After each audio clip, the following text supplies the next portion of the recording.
Yan. Welcome sa ating page. Magluluto tayo ngayon ng inabraw na labong. Kumakain ba kayo nito mga kaibigan? Tara, samahan nyo kong magluto. At nagpakulo na nga tayo ng tubig sa palayok. Sabay lagay na ng hipon at talangka. Pakuluan lang ng konti at ilagay na ang sabaw ng bagoong. Pagka kumulo na, sunod na natin ilagay ang labong na pinalambot.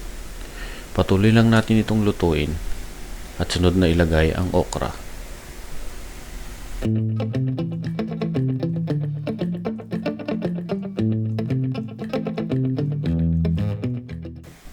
At pagkaraan nga ng ilang minuto, pwede nang ilagay ang dahon ng saluyot.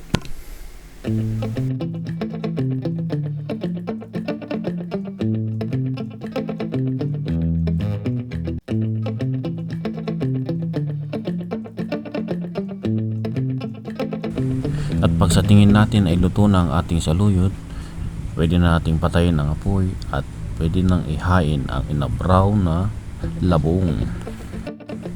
Tara, kain tayo.